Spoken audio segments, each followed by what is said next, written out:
it. That's all I'm going to have to say today. I'm going to move on to Greg.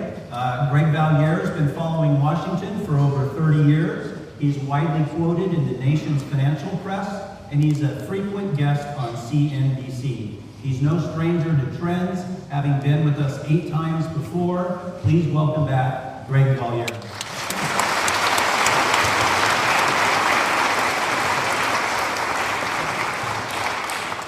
Well, thank you. It's great to be here, and I see a lot of friendly, familiar faces, and I look forward to having a drink with you at the reception afterwards. So since I have a lot of friends here, I'm going to begin by asking a favor. Don't shoot the messenger this afternoon. Don't blame me for what I'm about to tell you. And I guess if I were to give you a bottom line right away, it's that I increasingly can see a plausible scenario for Donald Trump to become the next president of the United States. I'll walk you through my twisted logic on this. I think that you can't rule it out. But I want to start just by spending 2 or 3 minutes on a different story. That is the key issue that you hear in the markets and in the economy right now, and that is recession, no recession. So many people are negative. You listen to Bernie Sanders, you listen to Donald Trump, you know, we're all doomed, we're headed off a cliff, America will never be great again, all of this apocalyptic rhetoric. And then you look at the facts. And I feel very strongly that this economy is not headed for a recession. As Jeff said, the markets sometimes forecasted. Some wit once said the markets have predicted 11 out of the last 7 recessions. I mean, the markets sometimes can get this wrong. So let me just offer you 2 major reasons why I think this economy is not going into recession. The first reason is people have a lot more money in their pockets now. When you fill up your car, you realize what a tremendous impact low gasoline prices actually have. And lo and behold, we're finally seeing this in the data. It took a while. A lot of people were surprised that consumers didn't spend the money right away. But I think consumers are cautious. They've been burned. But we now have 2 really important pieces of evidence. The retail sales report last Friday was a great report. It showed that people are now starting to spend some of this windfall from low gasoline prices. And then you see in the unemployment report 2 weeks ago, real wages are starting to go up, an increase of 0.5. I'm not sure we can do that every month, but that's a significant increase in wages after wages have been pretty stagnant for quite a while. So first and foremost, I think the consumer, at the least, is going to spend at a rate of 2.25%, 2.5%. It's called PCE, personal consumption expenditures. And let's not forget, the consumer is 2/3 of the economy. So even if business fixed investment is mediocre and trade is mediocre, you're still having the biggest area of the economy show at least 2.25%, 2.5% GDP. So I would say just that alone indicates to me we're not going to have a recession.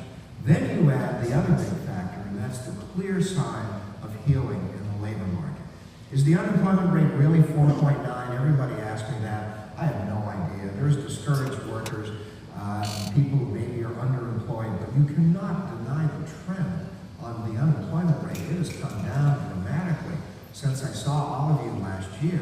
You look at non-farm payroll growth, you look at any big indicator, and the labor market is healing. So with consumers spending more, with the labor market healing, I can't see a recession. And then you add still another factor that I think is also quite encouraging, and that is the Federal Reserve, I have some good friends over there, still cannot quite figure out why inflation is so low. And I do talks to retail groups, and sometimes I'll say the Fed has a problem with inflation. And people will think I'm talking about the Fed worries that inflation is too high. As you all know, the Fed worries inflation is too low. They still don't see an inflation rate close to 2%, which is their target. So with inflation this dormant, I think the Fed will not raise rates in March. The Fed will not raise rates 4 times this year, as they very confidently predicted late last year. Stan Fisher, the vice chairman, said, oh, we're going to raise rates 4 times. Maybe we'll get a couple of rate hikes in the second half of the year, maybe not. But I don't think we're going to get one in March. So to me, when you look at the basics, you've got a moderate growth in the economy, you've got a healing labor market, you've got got a Fed that's not going to raise rates very soon. You've got a budget deficit that has come down dramatically. It might start to inch up a little in the next couple of years. But to me, this is not a scenario that would point to a recession. So I guess the big worry is that maybe we'll talk ourselves into one. Maybe it would become a self-fulfilling prophecy when you hear all of the politicians talking so negatively. But if you objectively look at the facts, whether it's auto sales or housing, you name it, the facts certainly do not point to a recession. So that's the first thing I wanted to get out of the way, just to get my opinion out there. Well, let me talk about this bizarre, unprecedented, weird election that will have many, many more twists and turns over the next few months. As Jeff and most of you know, I am not an ideologue. I don't come here to tell you the right wing is correct and the left wing is correct. I think I'm a cynic more than anything else after doing this for so many years. But this is quite a story. And I guess the best way to plunge right into it is to give you 5 points, 5 major themes that I think will continue for quite a while. The first theme is that there now is, as I said at the beginning, a plausible path for Donald Trump to become president. I think he'll win on Saturday in South Carolina, although there's an interesting development this afternoon. Nikki Haley, the very popular governor, has endorsed Marco Rubio. I'll talk about Rubio in a minute. But Trump is well ahead. If he wins South Carolina, could he run the table? Could he win most of the primaries on March 1, the SEC primary, the Southeast Conference primary? Could he win most of the primaries on March 15th? If he does, he could be starting to run the table. People might begin thinking of this guy as the inevitable nominee. Now, like everyone in Washington, I have been wrong. I fully confess that I thought that Trump would implode at some point. It began in the summer when he mocked John McCain for getting captured. This is a guy who was tortured for 5 years in a prison in Hanoi, and Trump mocked him, and Trump's numbers went up. Trump mocked women, minorities, Hispanics, Muslims, on and on and on. It didn't affect his numbers. He said a month ago that he could shoot someone on Fifth Avenue and his supporters wouldn't believe him. His numbers didn't go down at all. It's astonishing to see his support. Just a quick digression. People always say, well, who are his supporters? There's a lot of people in this country who are really angry, who feel they've been screwed. They feel that they look at their real disposable income flat for a decade. They look at jobs going to China. They look at jobs going to Mexico. They see a government that doesn't listen to them. They see Wall Street bailed out. They see Detroit bailed out. And no one is looking at this group of people, many of whom don't have high school degrees, most of whom didn't go to college, but there's a great middle class out there. There's a racial element that I think is obvious, but there's a great middle class that's angry. And in Donald Trump, they see someone who can thumb his nose or perhaps use one finger in particular at the establishment. And they like that. They like somebody who's that aggressive. Could he slip up? Could Trump make a serious error? Let me quickly point to 3 things. I was born and raised in New Hampshire. My late mom would have just been aghast to hear his profanity during the debates in town hall meetings in New Hampshire. He was throwing out the F-bomb at rallies where there were little kids. When I was a little kid, my dad took me in New Hampshire to meet John Kennedy, and I shook his hand at one of the great thrills of my life. The idea that I'd hear a politician drop the F-bomb at a rally, it was inconceivable. And I think this could hurt him. It could hurt Trump in South Carolina, where you have a lot of evangelicals. Second problem for him is that he is now at war with the Republican Party. When I heard him on Saturday night, I don't know if any of you guys watched, but Saturday night was one of the great 2 hours of television in history. I would pay good money to see another one like that. But in this debate, Trump sounded like Michael Moore. Trump talked about George Bush lying about weapons of mass destruction, which the left has said for many years, and said, well, he didn't protect us, look at 9/11. But his rhetoric was so incendiary that you wonder, could this backfire on him in a state like South Carolina, where you have a lot of military retirees? And then third, I think the most overlooked and important possible flaw for Trump is that his organization is no great prize.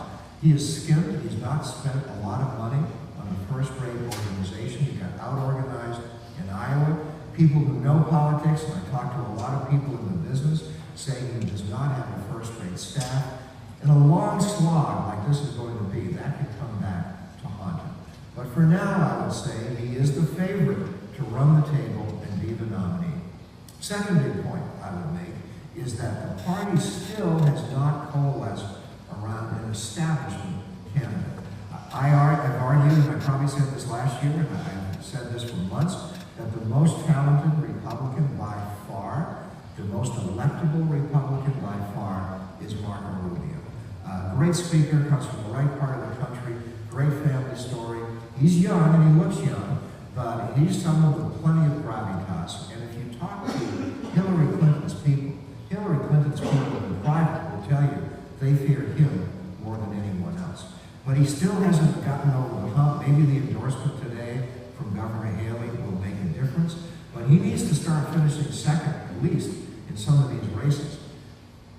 As far as the other establishment candidates, I think since I saw all of you a year ago, I've been saying, and no one's listened to me, that Jeb Bush should switch from decaf to espresso, and he did not. He didn't show the fire in his belly until it was too late.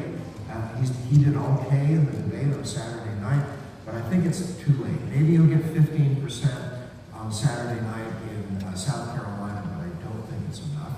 John Kasich, good governor, great experience, I like him, but he can't just cherry pick. I'm going to contest Ohio, I'm going to contest Michigan.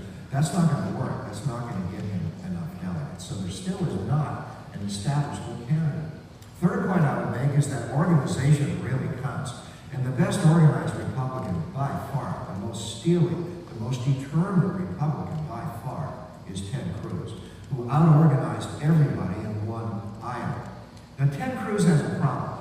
I live in a city where virtually every Republican despises Ted Cruz because they don't like the guy. He's not a very warm and cuddly guy. He hasn't got many endorsements from anyone in Congress. My dear friend Bob Dole, I live in the same building as Dole, one of the great Americans of our lifetime. He's 92 years old. He had a great quote. Some reporter asked him a month ago about Ted Cruz, and Dole summarized it perfectly. He said, nobody likes him. And it's pretty much that simple.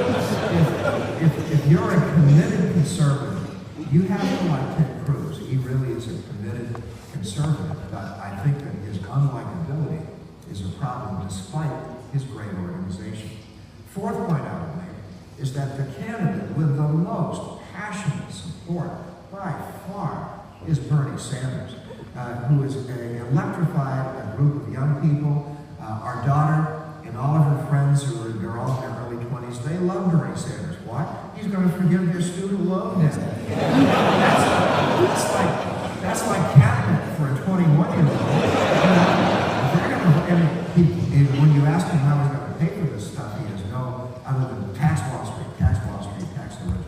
You could just carpet bomb Wall Street and the rich, and you wouldn't raise enough money to pay for all of Sanders' proposals. That said, he really is a phenomenon. I think he's got integrity. I think he's consistent. He's not a phony. That said, I think there are going to be two big problems for him going forward. Number one, the turf is about to change.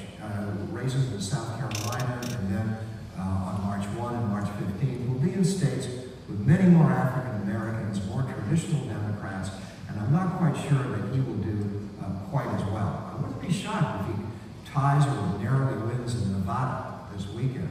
But then we go to South Carolina, and South Carolina for the Democrats is a week later than the Republicans. I think that could be the beginning of Sanders starting to fade a bit. But his big problem is this: super delegates. You guys are going to hear so much about super delegates. Do you realize 20% of the delegates to the Democrats' convention are going to be super delegates, unelected in any primary, party officials appointed by party officials, the establishment. 80% of the super delegates will go for Hillary. And I guarantee you the Sanders people are going to say the deck has been stacked against us by all of these super delegates. But I do think that's a major reason why One other quick point. There's a big legacy for Bernie Sanders, even if he doesn't win the nomination. The first legacy is that he has planted the seed in the minds of voters that Hillary Clinton is the candidate from Goldman Sachs. And that's not a good place to be right now. That's not a popular place to be. The second legacy is that he's inspired an entire generation, just as Barry Goldwater did in '64, and Ronald Reagan did in '80, George McGovern did in 1972. You've got a whole generation that's inspired by him, and that generation has deep antipathy for Wall Street, for the banks, for the financial services industry, which I'm a part of. And I think that has ominous implications over the next few years to have a whole group, a whole generation this hostile to Wall Street. So we come to the fifth point, my final point, and that obviously is a few comments on Hillary Clinton. Let me just say at the outset on her that I live in a city that has anointed her as the next president. Especially around Thanksgiving, Christmas, everyone assumed that not only would she win, but she would win easily. And I would argue this afternoon, there are several reasons why she is not a shoo-in, why she could have a very, very difficult time. So I'm going to quickly give you some reasons. The first reason is history. History shows that one party rarely can keep the White House for 3 terms. Reagan did with George Herbert Walker Bush, they had 12 years. But she would have to succeed with someone who's not as popular as Ronald Reagan was and Barack Obama. And with all of this volatility in the markets, she can't run on a narrative that the Obama administration has cured the economy. The second problem for her, and I'm not trying to be a wise guy, I think is Bill. I think Bill is more of a curse than a blessing. I think that in this new era of smash mouth politics where any kind of insult goes, Bill is really a vulnerability, maybe an albatross for Hillary because of his sexual history. And I noted that after Hillary went after Trump about a month ago about his treatment of women, within hours, Trump was like, bam! Trump compared Bill Clinton to Bill Cosby. Oh my God. That's like, oh my, that's a, and then he compared the Clintons to this pervert Anthony Weiner. So you have an environment where Hillary Clinton wants women to support college-educated women. She wants to portray herself as a feminist. I don't think Madeleine Albright helped her a week or so ago. Gloria Steinem didn't either. But how do you appeal to women who are feminists when you could certainly buy onto a narrative that, well, maybe she didn't enable Bill, she certainly looked the other way. And that's a charitable explanation. I mean, I think that she demonized all of these women like Monica Lewinsky. She went after them and was complicit in the campaign to knock these women's reputations down. So Bill may not be an attribute, but there are 2 other things that I think Hillary really has to worry about. One is 2 really damaging poll findings. One finding is that her negatives are much higher than her positives, and that's a flashing red light for any politician. The other is the majority of Americans simply say they don't trust her. How do you get elected president if the majority of the public doesn't trust you? Maybe you have to run against someone even worse. I suppose that's her only out on that front. But the big one, and I would argue the biggest wild card of this entire election, involves the ongoing investigations of her. I think she can get past Benghazi, I think there may be more disclosures about the Clinton Foundation from a press corps that does not like the Clintons. But the big one, clearly, is the FBI investigation into her use of a private server, which obviously accepted and then sent out top-secret documents. Now, Dianne Feinstein and other defenders of hers say that it wasn't clear that these were top-secret documents. But the word is that within the FBI, the rank-and-file officials at the FBI feel that what she did was roughly analogous to what David Petraeus did. David Petraeus had to accept a plea bargain. He pleaded guilty to 1 misdemeanor, paid a fine, apologized, and that was it. And get a load of this. The lawyer who negotiated the Petraeus settlement, David Kendall, is also Hillary Clinton's lawyer. Could there be a plea bargain? Could there be an indictment?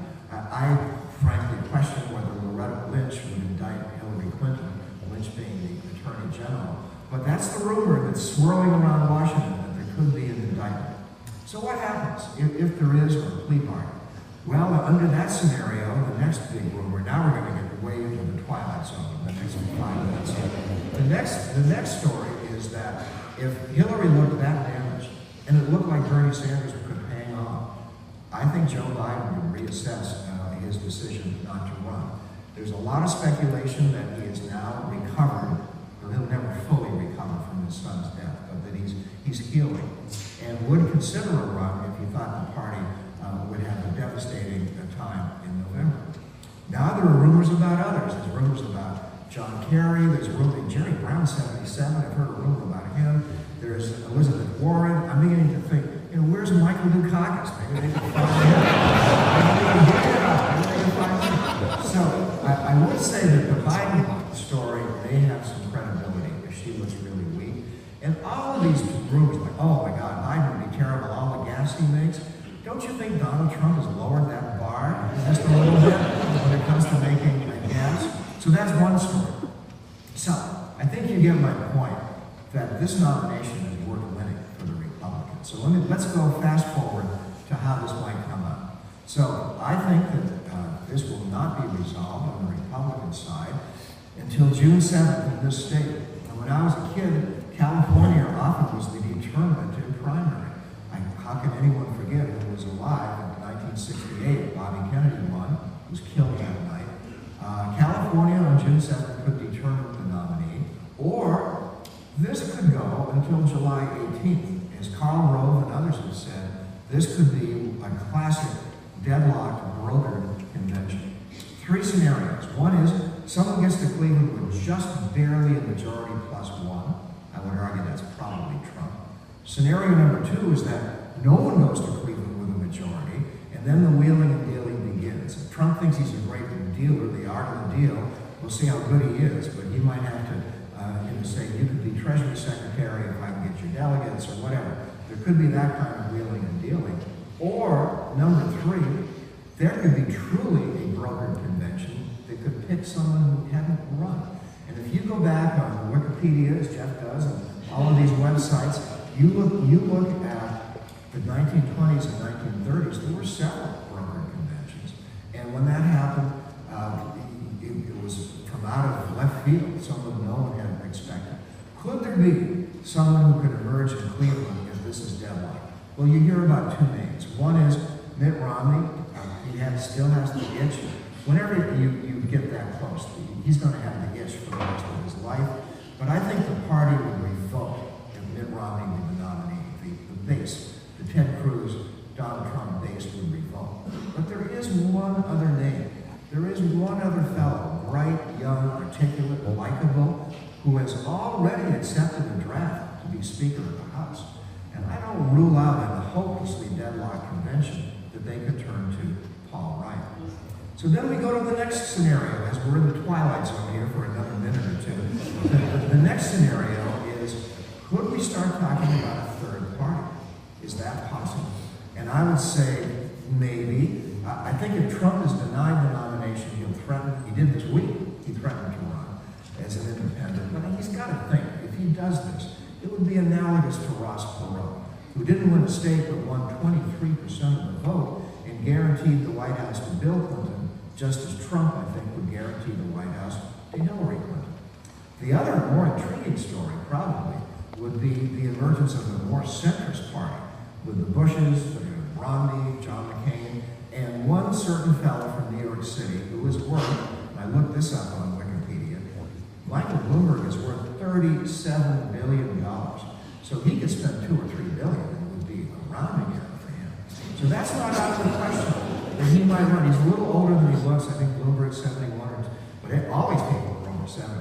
But I think Bloomberg might run. I question whether he could go over very well in middle America. Let's not forget, he's very pro-Wall Street, and he's very, very pro-gun control. 2 issues that would not go over well, in my opinion, in middle America. So with all of these things to worry about, let's bring it back to the markets. I think that the markets soon are going to have to start worrying about political instability. If you saw this weekend's Barron's, there's a big Barron's cover about Sanders Trump, and they starting to unnerve the markets. And I was quoted in that article, and I'm beginning to think that the markets, first and foremost, worry about uncertainty. It's a cliche, but it's a true cliche that the markets hate uncertainty. So let's say in 3-4 weeks the markets start to say, oh my God, Donald Trump could be president. What would that mean in terms of policy? Well, four quick things. Number one, he's virtually promised to get into a trade war with China.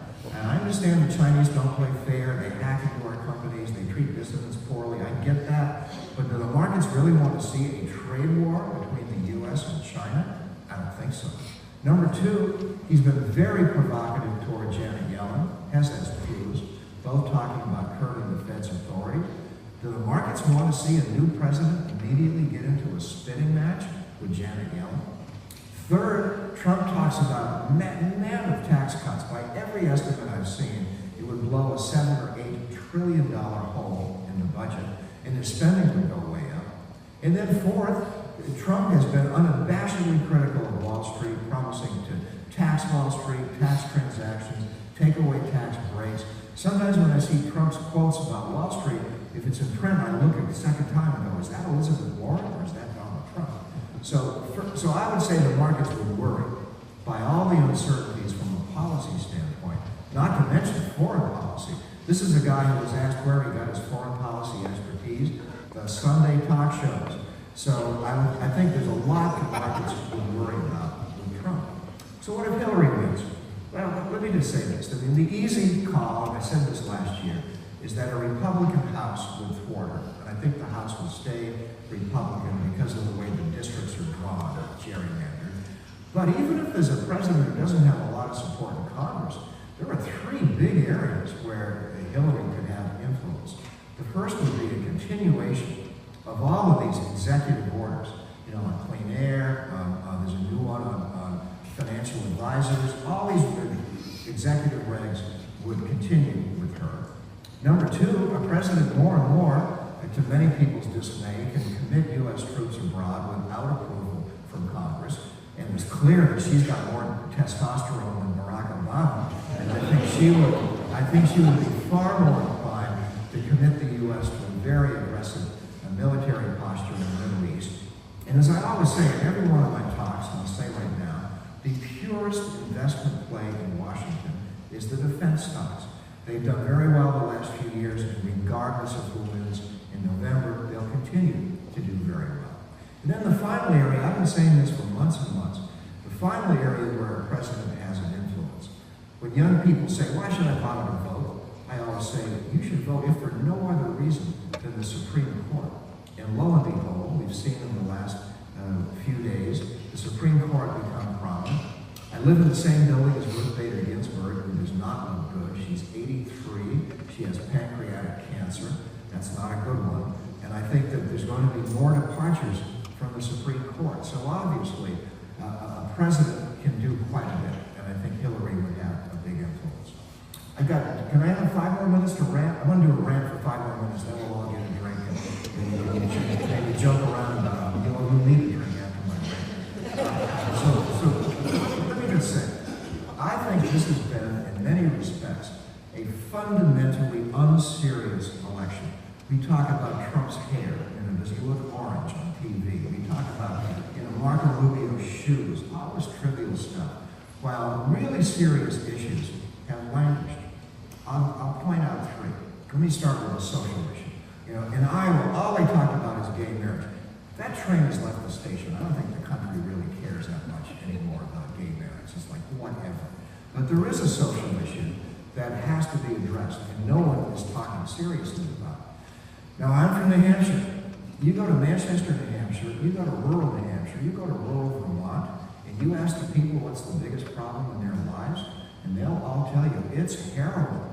And the idea that Manchester, New Hampshire has more overdoses than any other big city in America, there's an enormous problem in small-town America, and I'm not aware of anybody really seriously talking about any kind of solution. Second big issue that nobody wants to talk about because there's no answer is the growing likelihood of nuclear proliferation in the Middle East. Now that the Iranians have gotten a huge chunk of money, I think you've got to think they'll at least covertly begin working on a bomb. And the Saudis are saying, hey, we want a bomb. If the Iranians are getting one, we want one. You're going to see other countries in the Middle East saying they want one. And it's worth noting that one of the most unstable countries in the world, Pakistan, has at least 120 nuclear bombs. I would hope they don't decide to sell one or two for a quick profit. So this whole issue of nuclear proliferation is one that nobody is seriously talking about. I told you we need a drink after this rant. The third issue, to me, involves the greatest threat to the American economy in the next decade, and that's our growing inability to pay for things that we've promised. It's not just Puerto Rico or Detroit or the most dysfunctional city and the most dysfunctional state in America, obviously Chicago, Illinois, that they can't afford to make payments on things that they promised. I get that. Everybody knows that. What makes me crazy is that not only are none of the politicians talking about how to deal with this, they're talking about spending more money. So here you have Donald Trump and Bernie Sanders both promising to expand Social Security. Most people are saying maybe we have to curb the COLA, the cost of living adjustment. Trump and Sanders want to go in the other direction. When any politician is asked, can they come up with a credible plan to really balance the budget, they freeze, because they know the answer is radical spending cuts and tax increases. And nobody is going to talk about that during a campaign. So I'll leave you with just two examples of how I think this is a problem that has got to be dealt with, and it's not being dealt with. The first is, if you look at the statistics from the Congressional Budget Office and their tables, their long-term projections, 10 years from tonight, in the middle of February of 2026, if the Treasury 10-year bond yield is 10%, if it's 4%, I don't think that's an unreasonable assumption. The net borrowing cost will exceed all domestic spending. Let me say that again. Net borrowing costs will exceed all domestic spending within 10 years if we don't get a handle on entitlements, and we're all getting older. The second point I would make is this. That this fundamentally is a political call that requires political courage. And I probably mentioned to you guys last year, and I'll say again, we went in to see Paul Ryan, took a bunch of clients in. It was a great meeting. Everybody's always impressed with him. And he made a very impassioned plea to at least begin to reform entitlements. I do think he's going to reform taxes. I think that's a big story. Maybe we can get into that in Q&A. So he's talked about maybe some COLA curves, doing something on entitlements. So after this meeting, we told all of our Republican friends about what Ryan had said, and they all, to a person, said, let's not talk about that. There's an election coming up. We want to win Florida. We're not going to talk about entitlement reform. Winning Florida is more important. So I would argue that the tough choices that we're going to have to make to get some semblance of order in our budget are not remotely on the horizon. It's going to take an angry market. It's going to take bond market vigilantes saying enough is enough. You've got to start getting your house in order. But with the Treasury 10-year bond yield tonight at 1.80, I don't see any real imminent pressure to do anything. So whenever anyone, I enjoyed the professional wrestling last Saturday night. It was a great debate. It was so much fun to watch. But these are fundamentally unserious people who are unwilling to talk about some of the tough choices that have got to be made. End of rant. I think maybe we've got a little time for questions. A couple of questions. All right. First, let's give a warm... Do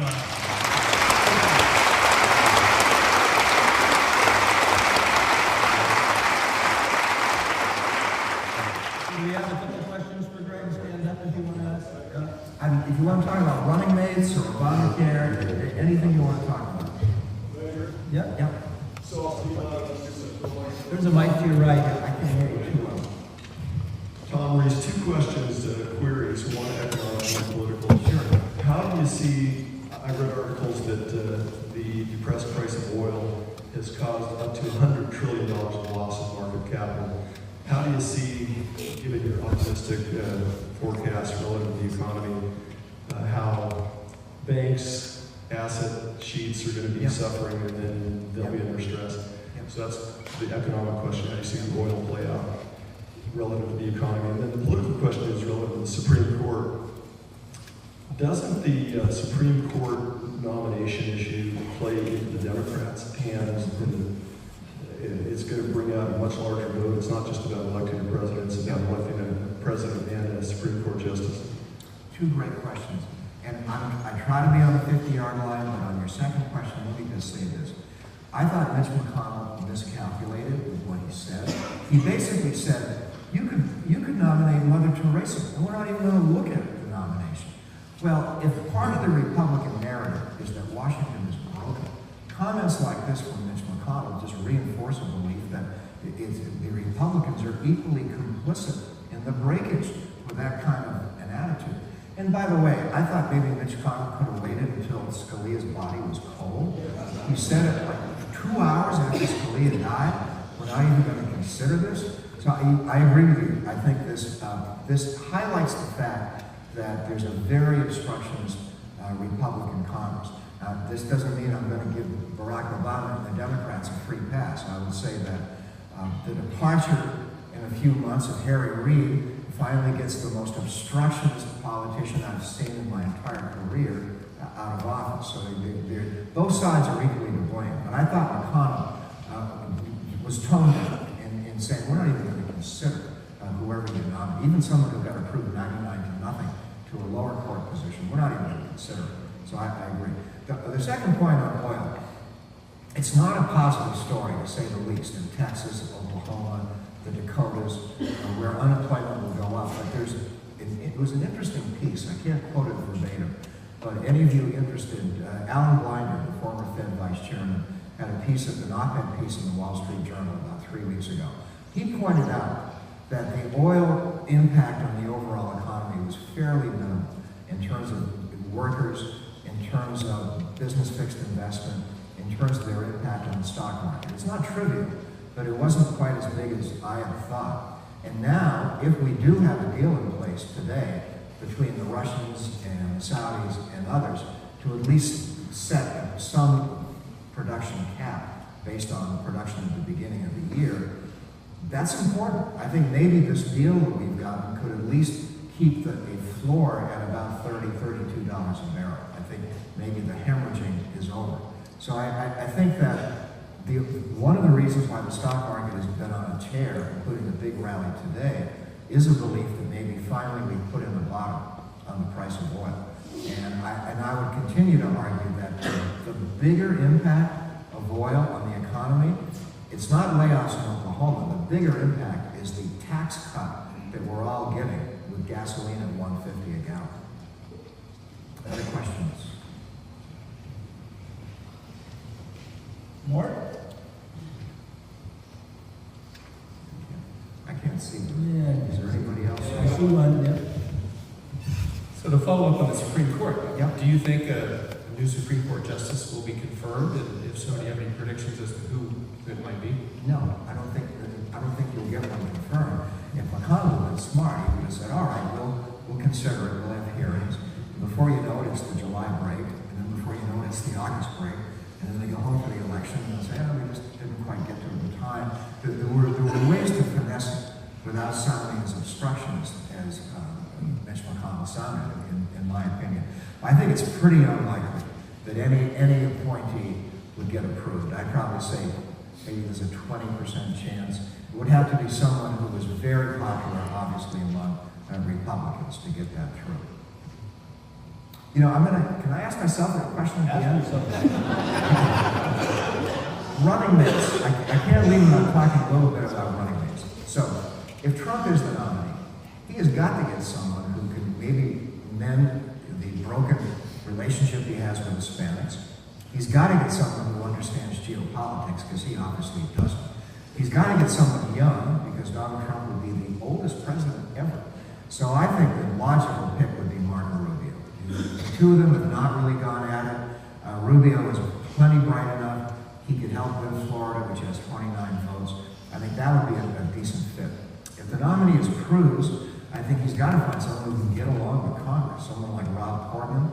Portman's up this fall, so it wouldn't be Portman, but someone like him I think would be possible. If it's Rubio, to me, the dream ticket is Rubio Kasich. I mean, 29 votes in Florida, 18 votes in Ohio. Kasich's been a pretty good governor, maybe help in Michigan as well as Ohio. As far as Hillary, if Hillary I think she will be the nominee. I think that I don't buy all these stories that she's going to get real creative and get one of the Castro brothers from San Antonio. I don't think she has to do that. Her gender alone is unique enough on the ticket. She doesn't need to get more creative with the ticket. So I've been saying for the last few months that she will find the most boring middle-aged white man that she can find. So there's probably a lot of us that, will probably be in that category. I would say that there's a logical pick for her. It's a senator from Virginia, Mark Warner. Moderate, really good senator, no hint of scandal, probably 52, 53 years old. And Virginia has 13 votes. I didn't realize that.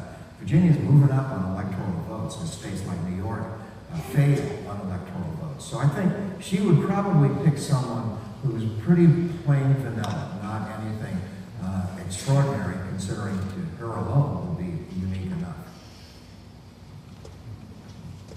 Okay, well, let's thank Greg.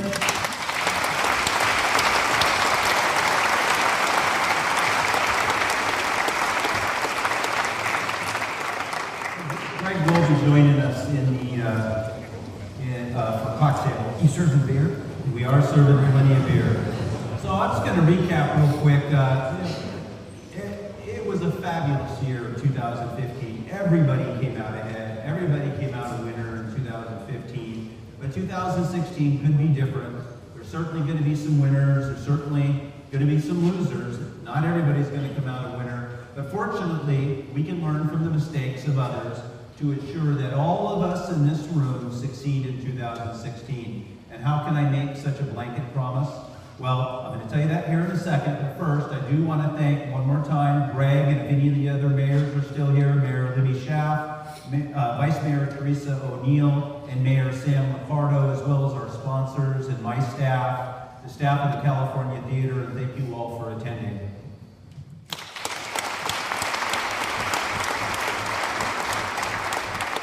Okay, so how do we all win in 2016? I have a short video that's going to introduce you to a book. Some of you have probably already read it, that you have to get, and you have to get it soon. It's already February. There's a storm a-coming. We just don't know when, but we can all beat it. So take notes, and go home, get on Amazon, and order this book. It's called Winners Aren't Losers.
Winners go to the Colliers reception, losers go home. I'll see you upstairs.